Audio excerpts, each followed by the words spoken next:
Assalamualaikum warahmatullahi wabarakatuh, teman-teman semua dan Ibu dosen. Kami dari kelompok 33 yang beranggotakan saya Syauki Muhammad, S1 Matematika 2023, dan Muhammad Kefan Ananami, S1 Matematika 2003, Linda Nurhaliza, S1 Matematika 2023, dan Irma Wijayanti, S1 Farmasi 2025. Hari ini kami akan memaparkan diskusi kelompok kami mengenai computational thinking, CT dalam gamifikasi evaluasi berbasis online social technical framework. Kita masuk. Nah, latar belakangnya, seiring berkembangnya teknologi, proses evaluasi pembelajaran mulai banyak dilakukan secara online. Meskipun lebih fleksibel dan mudah diakses, evaluasi online masih memiliki beberapa kendala seperti kurangnya interaksi, menurunnya motivasi belajar, serta rasa bosan saat mengerjakan. Untuk mengatasi hal tersebut, gamifikasi diterapkan dengan memanfaatkan elemen permainan agar proses evaluasi menjadi lebih menarik dan meningkatkan keterlibatan pengguna. Selain itu, computational thinking juga berperan dalam melatih kemampuan berpikir logis dan pemecahan masalah agar penerapan sistem evaluasi online dapat berjalan dengan baik.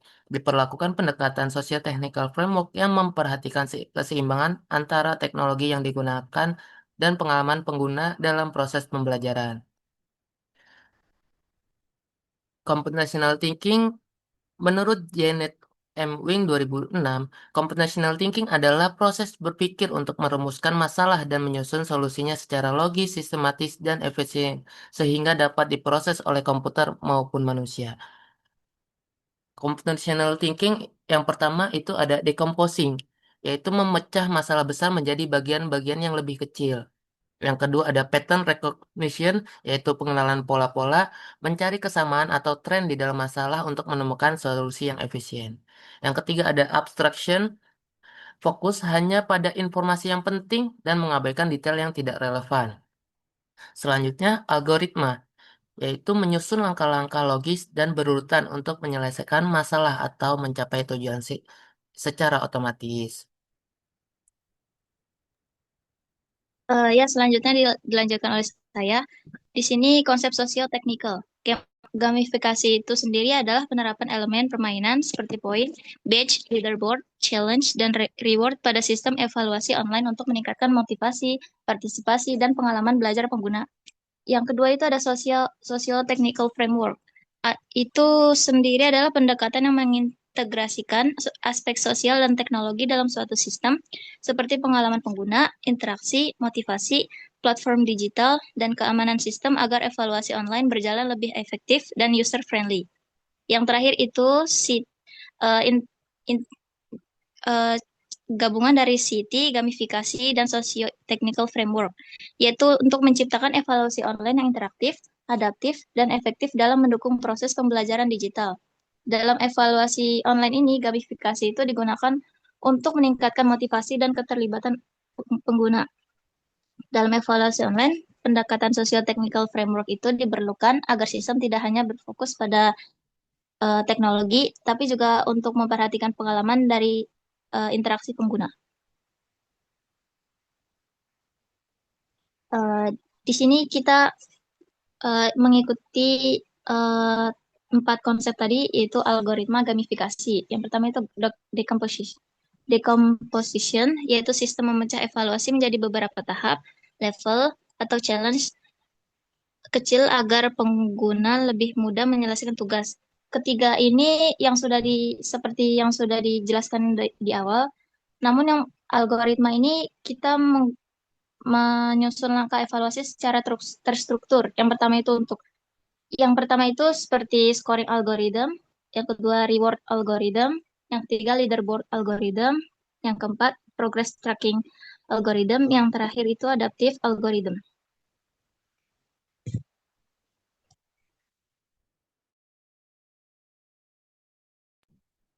Baik, terima kasih Kak Linda. Izin melanjutkan. Berikutnya adalah konsep socio-technical, integrasi socio-technical framework pada gamifikasi e-learning. Pendekatan socio-technical framework pada gamifikasi e-learning digunakan untuk mengintegrasikan aspek sosial dan teknologi agar sistem evaluasi online menjadi lebih efektif, interaktif, dan nyaman digunakan. Lalu ada aspek sosial. Ada motivasi dan engagement pengguna, interaksi pengguna dalam evaluasi online, pengalaman belajar yang lebih menarik. Kemudian ada aspek teknologi. Ini ada implementasi poin, badge, leaderboard, dan reward, sistem evaluasi dan monitoring digital. Lalu ada aksesibilitas dan keamanan platform e-learning. Tujuan dari integrasi ini adalah meningkatkan kualitas evaluasi online, mendukung efektivitas gamifikasi dalam e-learning, menciptakan sistem pembelajaran yang adaptif dan user-friendly. Next, Kak.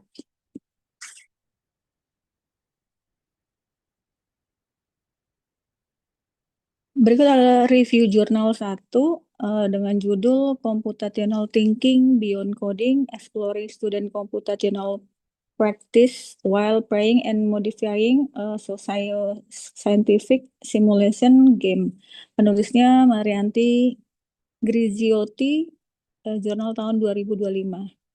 Kesimpulan dari jurnal ini adalah yang pertama, studi ini meninjau bahwa computational thinking tidak terbatas pada coding, melainkan kemampuan berpikir sistematis dalam menganalisis data dan model simulasi.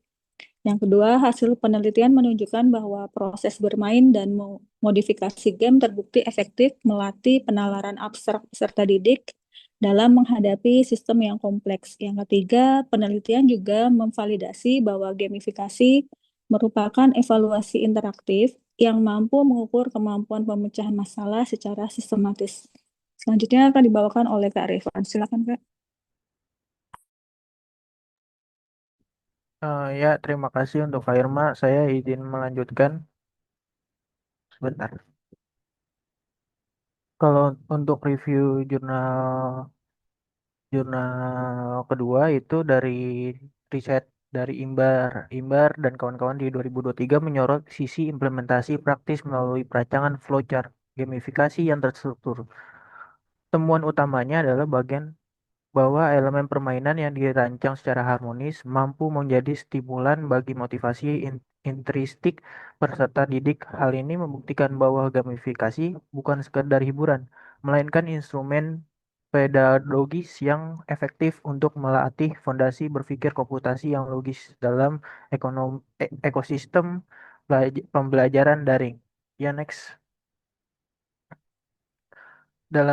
Selanjutnya untuk review jurnal ketiga, ini dibawakan oleh Gunderson Lampo Paulus dari 2025. Studi ini melanjutkan tinjauan literatur sistematik literatur review berskala besar untuk menganalisis efektivitas menggunakan serious games dan games digital terhadap peningkatan kemampuan computational thinking dan pemrograman.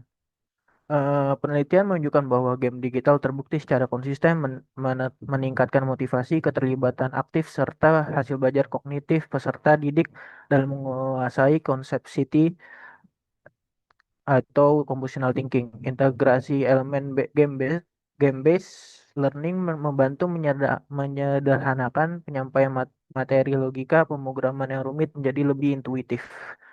Selanjutnya akan dilanjut oleh Mas, oleh rekan saya. Ya, terima kasih Saudara Kevin. Eh, untuk jurnal keempat, dengan judul jurnal Adapting the Beber's Challenge into an Educational Game for Learning Computational Thinking and Assessing its Usability. Penulisnya Sukirman DKK tahun 2026. Studi ini menunjukkan bahwa transformasikan soal-soal logika statis internasional dari Beber's Challenge menjadi sebuah game digital interaktif bernama Magic Potion untuk melatih computational thinking siswa SMP. Penelitian menekankan pentingnya membuktikan bahwa untuk menguji keterampilan CT secara optimal, keindahan visual harus diseimbangkan dengan kejelasan instruksi dan pendampingan pedagogis di menit-menit pertama bermain, agar tidak terjadi beban kognitif berlebih. Selanjutnya, teman saya, Ya, terima kasih. Jurnal berikutnya itu jurnal kelima dengan judul jurnal Competition Computational Thinking with Game Design and Action Research Study with Middle School Students.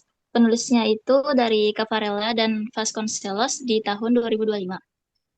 Di jurnal ini menyimpulkan bahwa dampak kurikulum pemrograman berbasis blok itu dari kode.org terhadap keterampilan dan sikap siswa SMP dalam aspek computational thinking dan ilmu komputer. Penelitian menemukan bahwa kolaborasi dan interaksi antar pengguna memegang peran krusial dalam mendukung keberhasilan sistem pembelajaran teknis yang dirancang. Boleh di next. Review jurnal yang keenam dengan judul Strategi Peningkatan Mutu Melalui Kurikulum Merdeka di Perguruan Tinggi Swasta. Penulisnya Fahmi, Aryani, dan Najwa di tahun 2022. Jurnal ini membahas mendukung draft bab pembahasan kelompok bahwa sebuah model evaluasi atau kurikulum tidak boleh kaku. Keberhasilan teknologi pembelajaran atau teknikal harus didukung oleh kesiapan pola pikir, fleksibilitas manajemen, dan pemenuhan kebutuhan sosial edukatif penggunanya atau sosial. Selanjutnya akan disambung oleh rekan saya. Ya, untuk 14 ini saya akan lanjutkan review jurnal ketujuh, yaitu dari penulis Grio Ziotti dari 2025. Studi ini menyimpulkan bahwa transisi peran siswa serta progresif dari pemain players menjadi desainer terbukti berhasil meningkatkan penalaran abstrak mereka terhadap sistem komputasi yang kompleks. Penelitian menunjukkan ini membuktikan bahwa secara empiris bahwa efektivitas pengembangan computational thinking sangat dipengaruhi oleh keseimbangan antara alat digital teknik, sistem coding dan basis data dengan konteks sosial interaksi dan penggunanya di dunia maya, di dunia nyata. Oke, next. Nah,